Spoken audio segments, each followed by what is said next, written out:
to you guys, some questions to you guys. So, this is Haley Fisher. She's a senior on the soccer team. She's our vice president. She just wanted to ask you guys a question and talk to you guys for a second. Haley?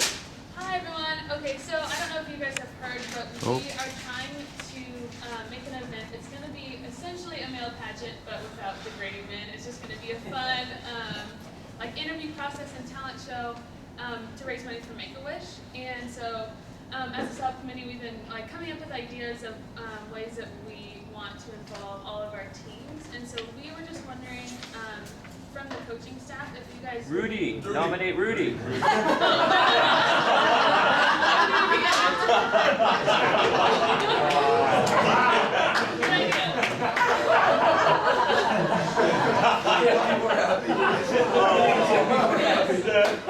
I mean, we might, maybe coaches can come in it next year. This year only students, but you know, we'll keep it.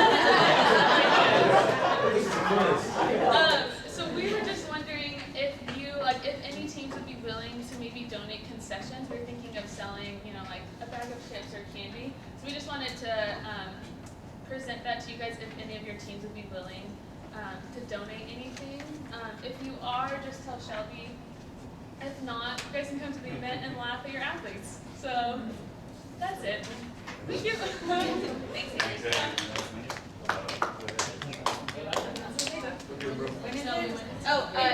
April 9th. So if you guys have stuff that you guys would like to donate, my office, like the week of the 4th, maybe that Wednesday or even that Monday, the 4th itself would be great. We'll take anything, and popcorn, anything you guys have, we'll take, or that you'd be willing to donate, we take. Thank you. Bye. Thanks, All right, well, I get the first section where we're talking about emergency action plans. So I have a cardiac arrest will be coming in 2 minutes. We'll practice that. Then we're going to have a spinal injury coming in. No, I'm just kidding. It'll be more real life, though. It'll be exciting. No, I'm just kidding. I know you may be thinking, why do I even pay attention to this? I'd rather be watching my huddle right now.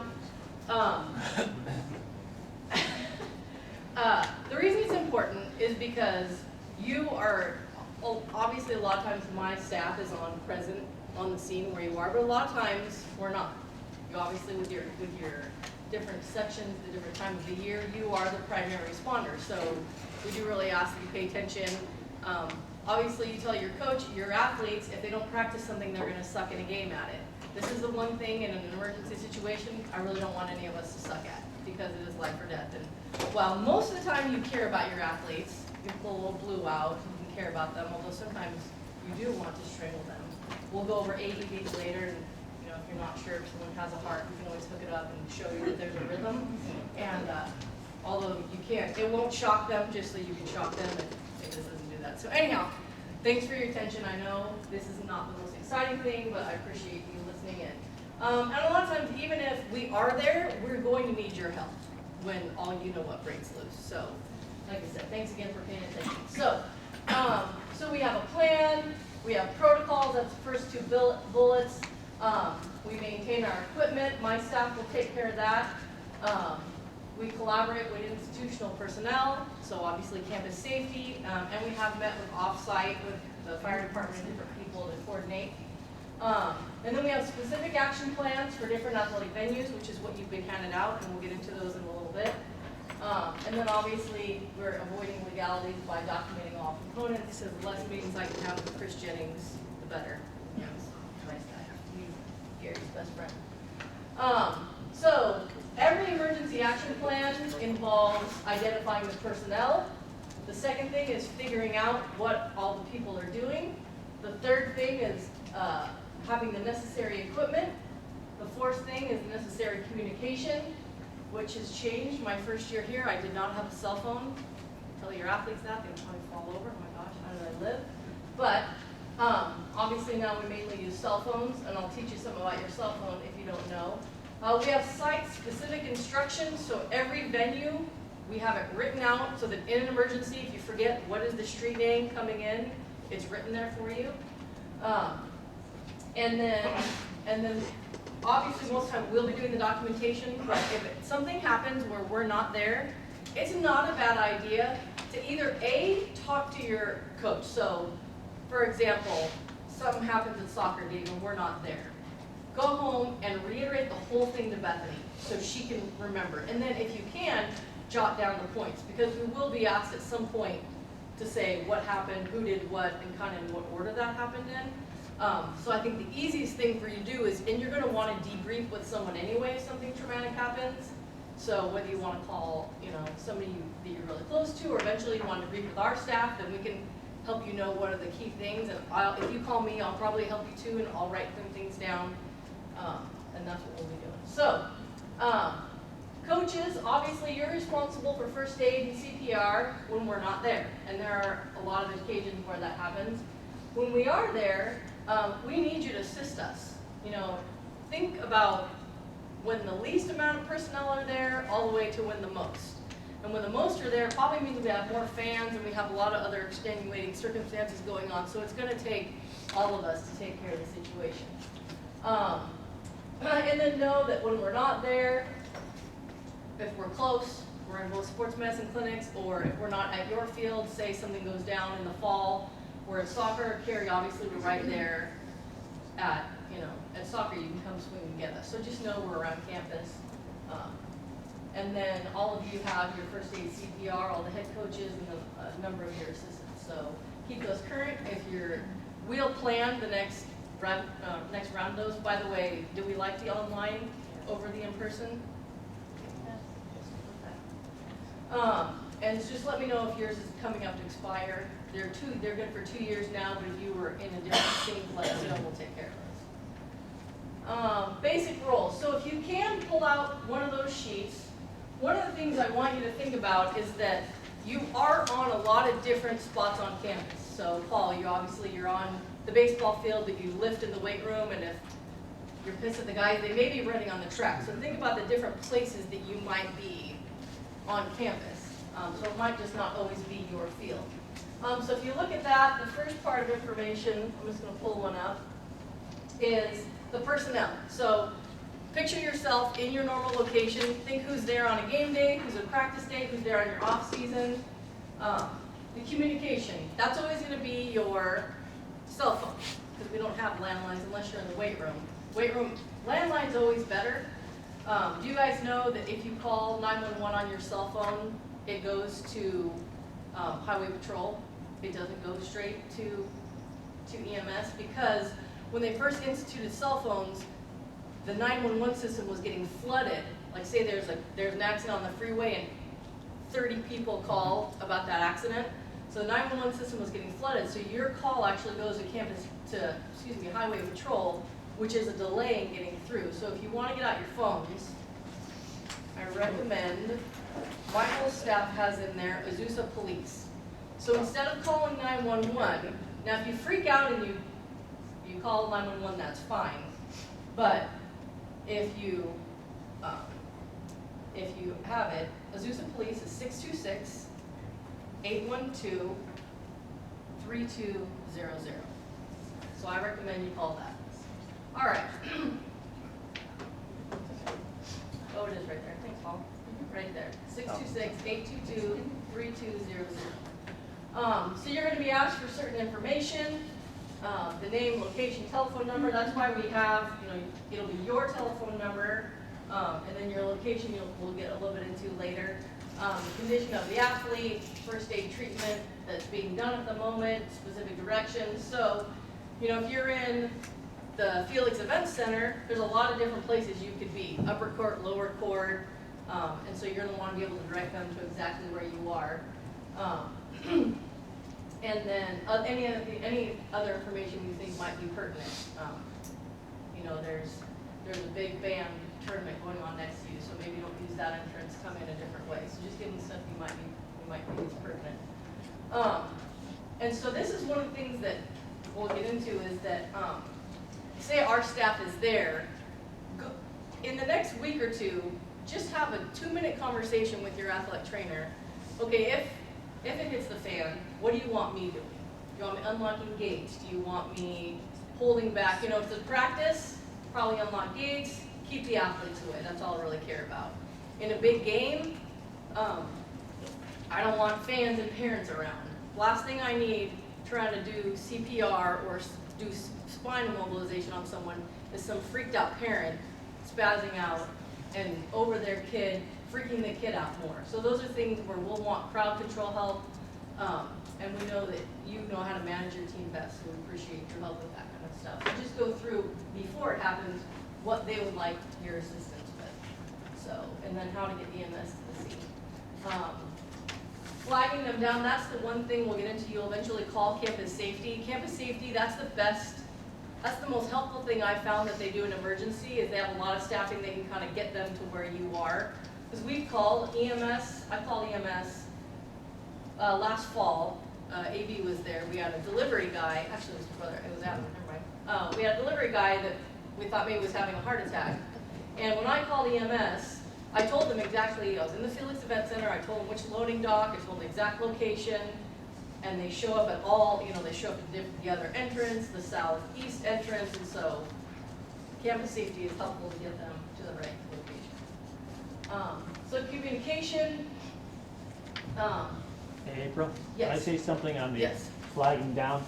If there's an admin at a game too, like myself or Jackson, we'll help in that situation as well. I mean, not at practices, obviously we're not there, but during game time we'll help. Thanks, Amy. Yeah, and so obviously in those situations, that's where we're gonna have more people. If it's a football game or a big basketball game, we'll probably have campus safety already there, so we can think through some of that stuff. So when in doubt, call EMS. I've told my staff, obviously we don't want to be pulling the trigger on EMS because it kind of freaks everybody out if there's a safer way to get them off the court, but we'll never be sued for being too cautious, so I would tell you the same thing. When in doubt, it's annoying. I feel like it is. The whole cavalry comes. You get the fire truck. You get everything. Not just the way they roll everywhere, but better to be safe than sorry. So always err on being conservative. Communication. So something you may want to think of. I know that if Dave, you're running around with the soccer guys, you may not have the cell phone in your pocket. But where do you have it? Do all your coaches know where you keep it? Something else you might want to think about is if it's locked. Do they know the code to get it unlocked in an emergency? So I know Jesse at football has a couple of our thumbs programmed into his cell phone, so if he's the one stabilizing somebody else can pull it out open if there's, say, a student who want to. So think about those kind of things. Who knows the codes? Where do you have your speed dial for Azusa PD to get on? So some of the things you might want to think about. Obviously, if we're there, we're going to call for you, but I may say, all right, I called EMS, can you call campus safety for me and let them know what's going on. The last thing, establish a code system for level of injury. So we have symbols so that we don't do this, meaning like if I'm calling the ambulance, because we know everyone in the world probably thinks that's what's going on. So we have different signals. If you care, it's this. If I do this, then you can change your sphincter factor level of what's going on in the moment. But something that we had actually happen in the fall was we had an athlete freak out at a practice. And actually the level of injury, I know you're all going, I'm not going to say what sport it was in the name of confidentiality, they were freaking out. And so we talked about it later that if that injury really was a terrible freak out injury, that I was going to kind of do this to Victor. Oh, to his football. I was going to kind of do this, and that meant kind of shut it down, calm it down. This is serious. So without me saying, yes, I think his neck is fractured, I can kind of do this, and this to me means like shut it down, like calm things down, turn the music off, get your guys back. If I do that, that means get it rolling, get it going. So talk to your athletic trainer if you want to have a code so that you kind of have an idea of how serious it is without having to say, how serious is it in front of the athlete, in front of the people who might be freaking out. So that's something that we developed. So if you want to institute that with your athletic trainer, I think it was a good for us moving forward to do that. Yeah, you can probably don't make the signal too long. It'll get complicated. My signal, like, hey, even if he's good, just get his ass out. Yeah. Can you do this for me? Can you do that? I could pass it on to you. He's done. I don't care if he's all right. I want to get the game going. Let's go. Yeah, same thing. You do this, that lets us know. Get the heck out of here. All right. So my staff has AEDs. So when we're talking about equipment, we just finished phase 2 of a 3-phase plan to roll out AEDs everywhere on campus. So if you didn't know, they're on the field where our staff is. They're in the Felix Event Center, the northwest lower stairwell. They're in the weight room, except right now. We borrowed this one to show you, so hopefully nobody has a heart attack in the weight room right now. They're in the Cougar Dome on the south wall of the court. So as far as you guys having classes around campus, now that you're trained, just know they're around in a lot of buildings that you're going to be at, and you can go grab if there was an emergency, maybe not even related to your team. So you can see they're at the health center, the admin building, a lot of stuff. I know you guys are over there a lot in the break room. They're in all the residence halls now, building 1, the libraries, the church, Heritage Court. So anyway, One Stop, Segerstrom, Wilden, and Winton. So they're all over on campus now. I don't know when we'll roll out phase 3, so they're everywhere, but for now, they're actually in a lot more places. Bless you. Thank you. So again, like I told you, there's an EAP for every venue. For most part, if you look at, so pull out 2 of them and see, say, the weight room and your normal location. You'll see most of it's pretty much the same, except for maybe the equipment, because we don't have a lot of equipment in the weight room. But you'll notice the directions are different. So say if you're going to enter, and this is where an emergency, you may not remember that it's Sago Lane by the Science Center. And actually it's not written there, we're going to update those. For the most part, if you use major landmarks, you're fine, but just so you know, we have them written out there so that if everyone panics, all you have to do, the most important thing you probably need is on the bottom where it says venue directions. So circle that. So if you were on your own and you describe exactly where you were, that's probably the information you're least familiar with. So condition, and then also on your emergency action plans are your, in the case that unfortunately you get the delightful lightning warning, which remember now when you get that, it means you have to get off the field. We took off all the warnings, so it's now get off the field. But it tells you where those shelter locations are. Obviously, the medical equipment's different when the staffing's there and when they're not, so that's why it's listed as possible equipment. And that's that. The other thing that we didn't talk about with equipment is, remember, if you're off season, you're supposed to have that first aid kit. So that is where it is your responsibility to have that, and then to let us know if something's missing from it and you need to fill it in. Documentation, we'll take care of that. Just remember, don't go sharing information you shouldn't share. We'll take records, we'll maintain equipment. Now you know the EAP. Something I don't know if you know is we have a catastrophic plan. So say we do have a spine injury or a heart attack.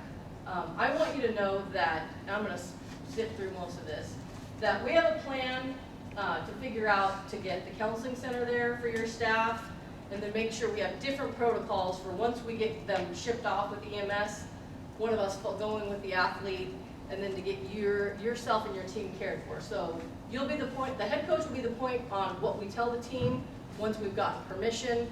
We're going to work with Joe's staff on what eventually we would do a media release.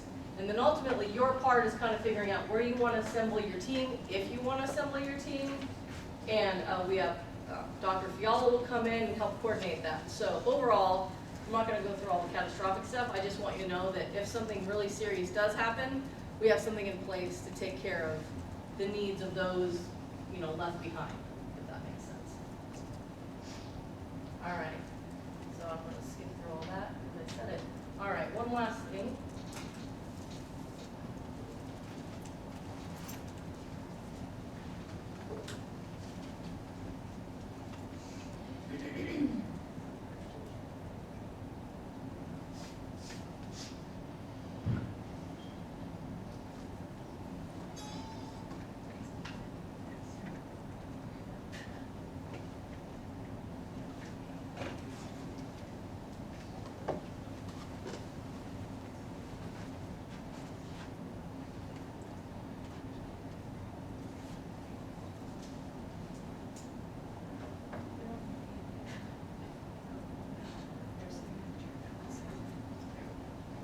Okay, so EAPs, not EAPs, AEDs. Anybody open one of these? If you see there's a, do you want to grab the one for that side, Holly, for me? For Ben? There's a green light, that means it's good to go. So So if you ever walk by and there's a red light, please let somebody know. We open them up every now and then because one time I went to open it up and I found I had to be like 5 minutes to get the straps undone. That was kind of a problem. So, if you open that one up, we won't keep them open very long. I just want you to know what it sounds like. Stay calm. Stay calm. Follow these voice instructions. Make sure 911 now. Begin by exposing patients. So the thing I'm going to have Holly open hers up in a second Remove or cut clothing. is that, see, there's no button on this one to deliver a shock. When This is patient's in, chest and torso are exposed, remove square. I want to expose anybody's chest and torso right now. Stay safe. This one does not have a button to deliver the shock. Holly's Stay calm. does. Follow these voice This is the instructions. one Make sure 911 is that called we'll have on now. the sidelines. all the Begin by ones- exposing. That you may pull off of a wall unit will not have a button. And the reason is that they found the public was really resistant to ever hit the button. And so someone would need a shock and wouldn't get it. So we got the kind that don't have the button. And if you hit the button and it didn't want to deliver a shock, it won't. So don't be worried about that. But just know the difference on a wall unit versus the ones we have. Isn't that a nice picture? Like the old school hair? Yeah, buddy. So all the pictures in the presentation are our type of AEDs. So deaths occur in 1 in 43,000 athletes, so obviously they don't occur very often. To be honest with you, the highest chance of it happening is probably to one of us in the room because our ages are a little bit more than the athletes, or to a fan. So it's the most likely place that it will happen. However, if it does happen, we want to be able to react immediately. The chance of survival decreases by 10% every minute. So every minute counts. The average EMS response time is 6 to 8 minutes, which is, this is part of my proposal to get them on campus. So the single biggest factor in saving someone's life is this thing right here. And I did know of a scenario where someone was standing there holding one while someone had a heart attack and waiting for EMS. So please use it. That's why I want you to be familiar with it. Pick it up, turn it on, have you practice, whatever, so you're comfortable with it. So this is just a graph to show you that if it takes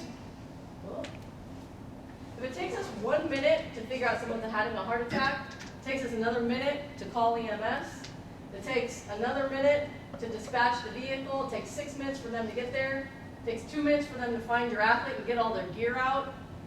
They don't come running generally, they walk up nice, cool, with a slow roll, it's a little white roll, I'm not sure why. But that's 11 minutes, so you can see if every minute, your chances of survival after 10 minutes are pretty low. So that's why we have them, that's why we want you to be comfortable with them, and want you to be able to whip them out really quickly. We do screen the student athletes, but you never know when it's going to happen because there's no one test yet that for sure proves it. We've kind of already talked about the emergency planning. The biggest thing I want you to know is that know where the AEDs are, and early access is the best thing to save someone. And then just review this. So we've already talked about communication, locations, practice them, pull them up in one day. The biggest thing is getting the AED on someone quickly. Recognizing, this is the most important thing I want you to remember about the sudden cardiac arrest. If someone is collapsed and is unresponsive and they didn't take a hit to the head, assume it's sudden cardiac arrest. Always assume that's it. If they're doing seizure type motions, those can happen after a heart attack. Assume it's sudden, like slap that thing on. It is not going to hurt anything. We'll replace the pads. It's not a big deal. Get those things on quick. Anybody seen the Hank Gathers film where they watch him like flop around on the floor for an extended period of time? If they had put one on him, he more than likely would be alive today. So when in doubt, baseball, softball people, a baseball, softball straight to the chest is called commotio cordis, will make the heart stop. So if they get drilled in the chest and they go down, assume that their heart stopped. Similarly, if any other sport gets a hit straight to the chest, assume that until we figure anything else out. So if it's a seizure or occasional gasping, assume it's sudden cardiac arrest. You guys know about CPR, you already did that. We have them there for everyone involved. Get them on quickly, recognize it, get the AED on quick. This is where I would say have somebody getting the AED and somebody else calling EMS. There's no need to have that delay. So when you talk about it in the group, okay, who? You know, Colleen, you're the AED girl. Or you're the call girl, you know what I mean? You're the one making the call. So just figure out on your staff, I know. Maybe not that. Maybe not that. Maybe I was gonna survive that. Hey. And the fact that Katie smiled, I was like, oh, nobody that. All right, so figure out those rules. That's what those rules ahead of time are really important. See how they come along. And the NCAA recommends doing this 3-minute drill where you just get it out, see how quickly you can get it on. Like I said, at this practice, open it up, see what the tools are. There's a razor there because if somebody's kind of really hairy, you're gonna have to shave that a little bit. Don't worry, they'll forgive you. And there's the CPR mask, so you're gonna get CPR going and get that thing on. So that's all I have to say about that. With your emergency action plans, Holly is gonna get these up in all of these locations. It's been asked that we put these up, so, you know, where it is in the gym, where it is in your dugout, where, you know, soccer day, we may figure out where the best spot is for you. Tim will have to ask if it's okay that we put something up at the pool, but where you think the best location. So we'll coordinate with you where you think the best place is for you to see it. But we'll get these up, so obviously you're not gonna be walking around with these sheets. All right, thank you. Jackson, it's all you.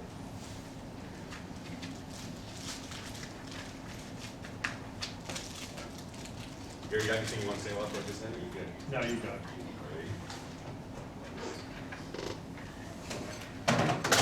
Broke the phone. That was sick. My bad. Yeah, that was all. Yeah.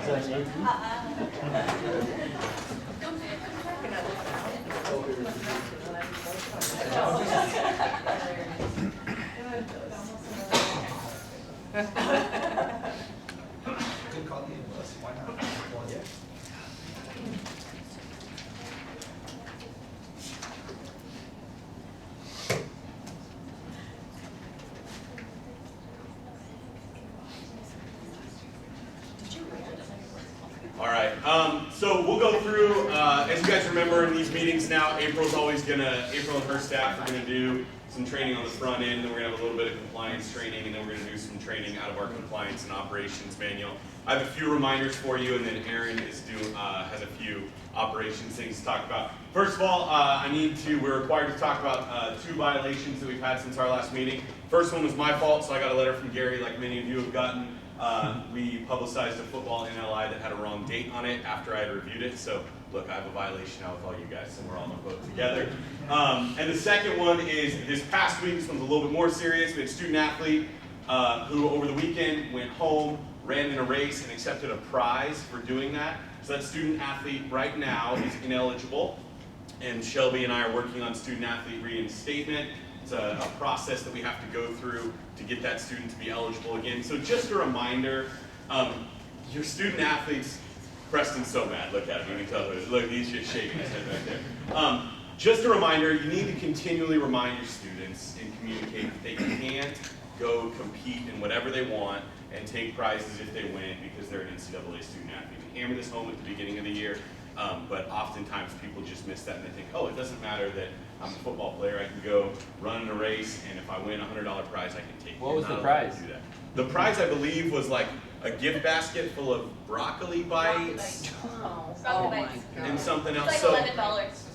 Don't worry. yeah, doesn't sound like a great prize to me either, but Like mud race, like you can't run like mud race and get like little medals. correct. You can't. You cannot run any race and get a prize. Yeah, So you can't like so if you do like a 5K, that run you can't like. you cannot accept the prize. If that's part of, like, if every person is receiving a medal, Yeah. and if every person receives a t-shirt, because that's part of what the registration fee covers, great. But you can't win first place and get something extra. But you can run.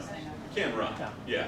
So again, we tell your athletes at the beginning of the year if these things happen, communicate with us, hopefully beforehand, so we can let them know what they can and they can't do. Wanted to roll out a few things to you about fall report dates. I know that many of us, Gary and April and Aaron and myself and Mike, have been talking to fall coaches about your report dates. Want to put out some tentative dates of what we're thinking for report dates for all of our student athletes in the fall. We've had issues over the past couple of years with this this information not getting through to our students, and students coming back a week or two after we need them here for physicals and stuff. So we want to try to get this to you guys as early as we can. I will follow up and send all of you an email as soon as I get back to my office after this meeting to all the head coaches that has more detail on this. What we ask is look it over the next week or so. If you have any feedback, let one of us know. Connect with April or myself or Gary or Aaron, and we can take a look at that and figure this out. So kind of our thought for right now, football, you guys will report and do physicals in your sports medicine meeting on Tuesday, August the 9th. We're going to do the compliance meeting, Victor, like we talked about the next morning on the 10th. Once you guys get into practices, you'll do your sexual assault awareness meeting on the 17th. One of the days. No, it's not a Saturday. It's during the week. It's one of the days where you have one practice. So you'll just go in the other. And then I'll do an academic meeting with you guys the day before classes start, as we did last year. For the rest of our fall sports, volleyball, cross country, soccer, you guys will report to your physicals, your sports medicine meeting, and your compliance meeting on Saturday, August 13th. So that is a change. I believe all those head coaches we've talked to you about that. We'll do that on Saturday when we start. We are going to need to start at 8 o'clock in the morning to get it done. So if you want to have some time with your team before that, I know David and you and I have talked about that, we can figure out what that looks like. Yeah, sorry. Yeah, go ahead. I would say at 8:15 for the sexual assault. Is that for? That's not men's soccer though. Is there a time? Is there a time attached to that yet? I believe we're going 1 o'clock, but that'll be on the email that we send you. So I believe it'll be 1 o'clock on the 15th and that'll be volleyball, both cross countries and women's soccer. And then men's soccer, you guys are going to go later. You're going to go at the same time football does, so it's not that first day of practice like you recommended. And then fall coaches, I will do individual meetings with your teams about academics at some point late in camp, since we won't have all of you together. For everybody else, Jackson, just real quick, Yes. I'll request those of you going on retreats, let me know that Saturday, those falls, so that I can order you appropriately for those of you getting out of town. for everybody else, the winter and the spring sports, we are going to need to, we're moving some stuff a little bit, and so we wanted to present this to you now, get back to us with feedback if you have any. The compliance and academic and sports medicine meetings that we used to do on Sunday, a lot of pushback from folks that Sunday wasn't a great time for that. We're going to move that to Saturday. Students are here for orientation, so that should be that's a day that fits within the orientation schedule. We'll do that from 2 to 5:30. April and I will have 2 separate rooms. We'll kind of rotate students back and forth, and we will get that covered, and that's going to be on Saturday, August 27th. Your physicals will then be on Monday and Tuesday of that following week. Those will be in the afternoon. April will schedule us out with the teams. Same thing, let me know if you have preference on Monday or Tuesday, and I'll do my best to accommodate all the preferences. And then the sexual assault awareness meeting for the rest of the sports is going to be before classes start. That's on Monday night, August 29th at 7. And I believe, Gary, we want to do that.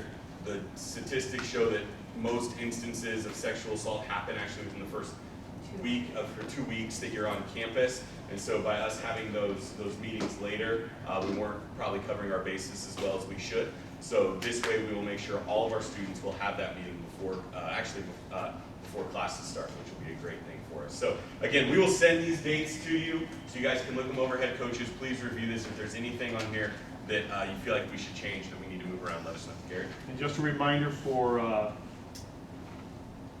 28th, 29th, whatever that Monday, Tuesday is, we want the fall sports to practice in the evening, men's, women's soccer, and football.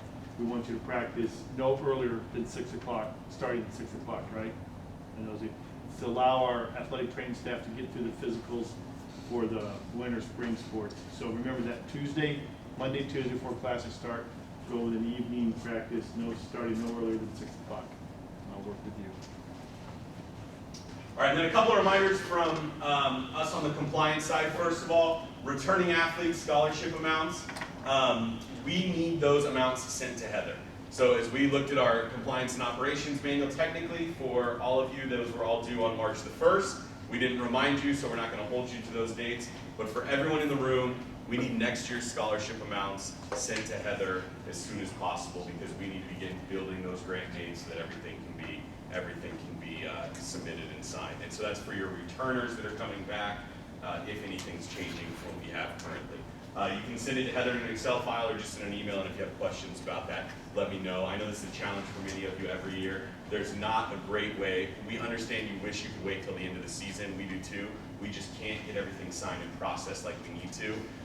We can always make changes later.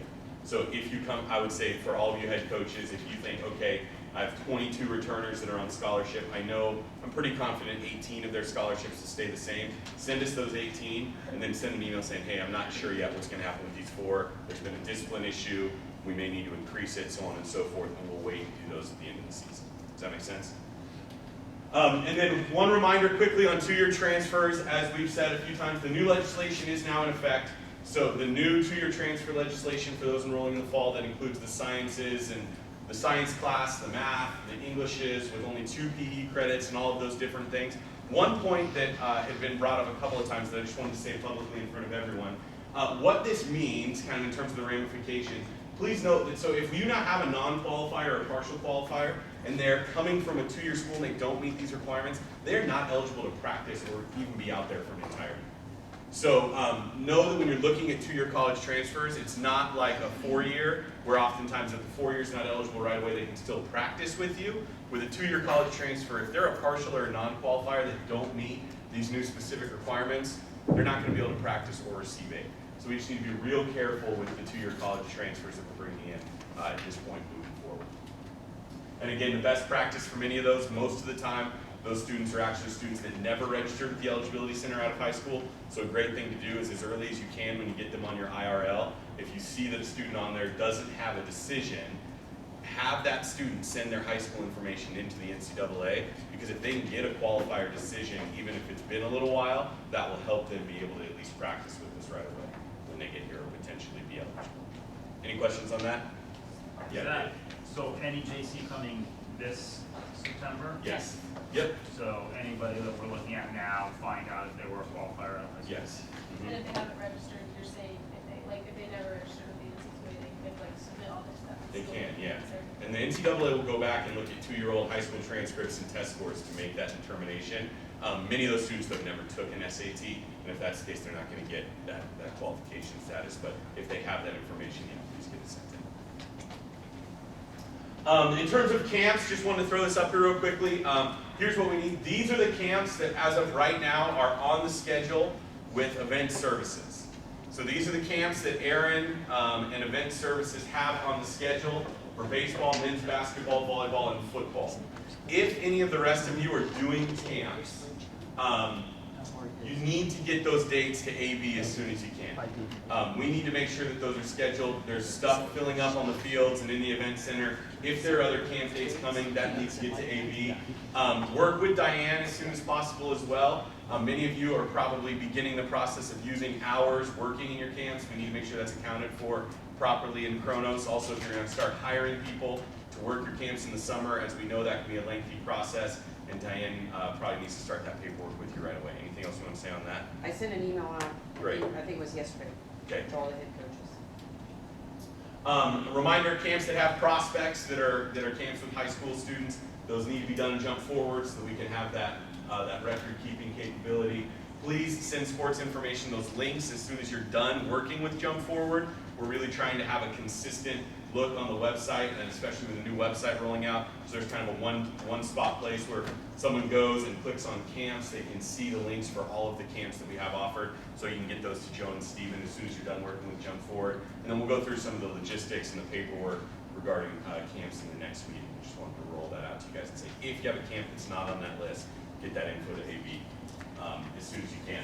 So jumping into the compliance manual, we want to let you guys know Shelby sent this to you. It's going to be up to date on Google Drive. A few of you have started printing out copies of that. That is totally fine. Please note, however, if you print out the compliance and operations manual, it will likely be out to date within a couple of weeks. Aaron's already made changes to the one that we sent before, and I believe those changes have been updated and are now online. So I would say best practice is save yourself a shortcut on your desktop of how to get to that in Google Drive, and just use the version that's online so we can always have an accurate information. If there's anything in there that you need us to change, just email Shelby and myself, and we can review that and get all changes. So with that being said, Aaron's got, I think, 4 points to talk about compliance stuff. Here's your clicker. You clicked it. Here, I'll do it for you. I got you. I have no idea. Okay, I just have 4 things I wanted to mention. You can read the manual, I think I have about 7 pages in there. But the first one will only apply to the FEC sports. I'm going to get the event services group the list of your athletes and their IDs so that they can be programmed into the doors. They'll have an ID number as well that they can get into. But that's just for the Felix Event Center. It has nothing to do with anyone else. So if you have a locker room in the event center, I will take care of that 2 weeks prior to your season starting. So you don't have to worry about that. I don't know, I'm not sure how you do it now, but I'll take care of that for you. Okay, any questions on that? Group tickets, for those sports that are ticketed, football, soccer, I think acro, if you have groups that want to come, high school groups or junior high groups that want to come to see the contest, send me that information of the person wanting to see it, their name, their email address.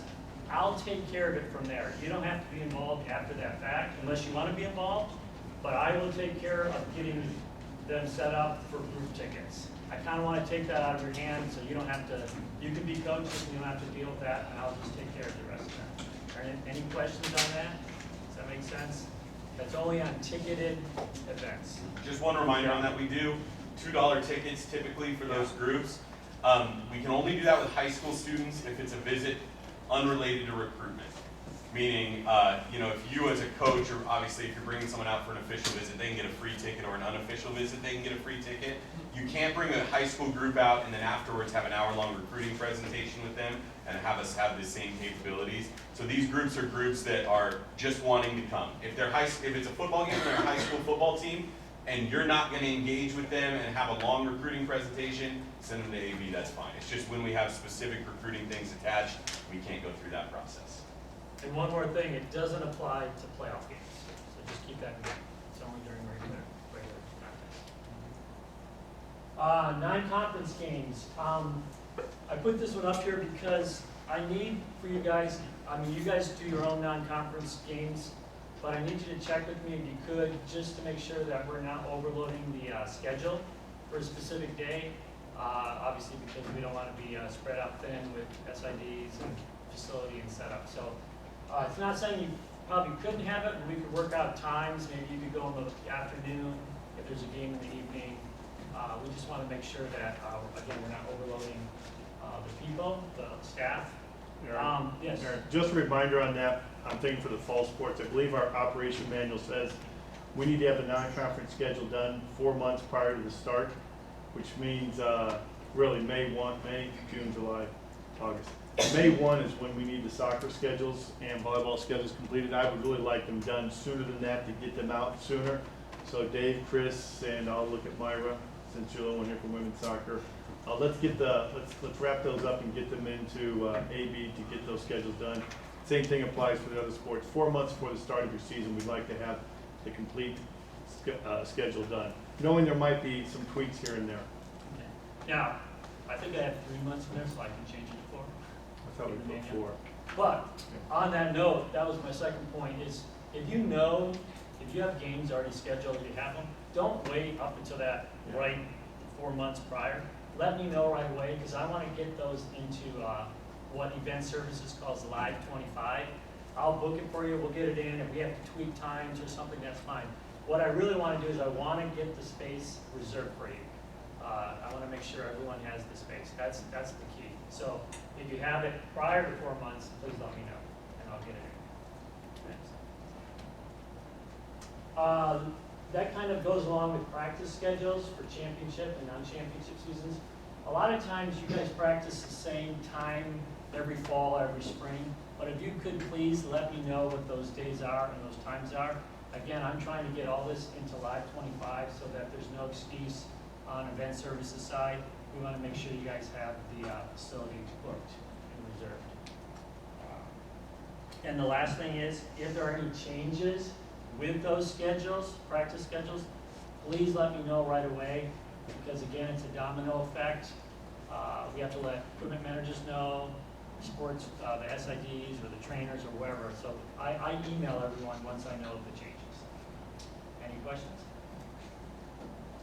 That's all I got.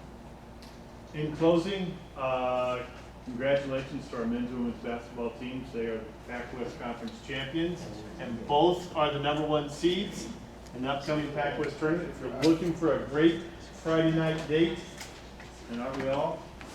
5 p.m. the men are playing at Concordia Irvine, and right after that at 7:15 our women are playing also. We don't know who we're playing yet because of tomorrow's games that have to be determined. But congratulations, men's and women's basketball. Congratulations when you see her to Kelly Hardiman. She is the Pac-West Women's Basketball Player of the Year. And because he's humble and didn't want to be spotlighted, congratulations to Justin Leslie, who is the Pac-West Men's Basketball Coach of the Year. So when you see Justin, give him a pat in the back, and what do we call it? Led by Leslie. Hashtag led by Leslie. So congratulations to our teams, and keep up the great work, everyone else. That is it.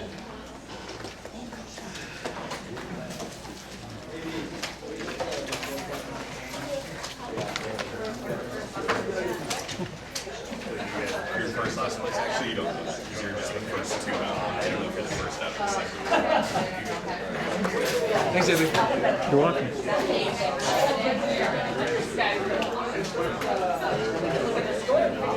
I don't know what I'm doing.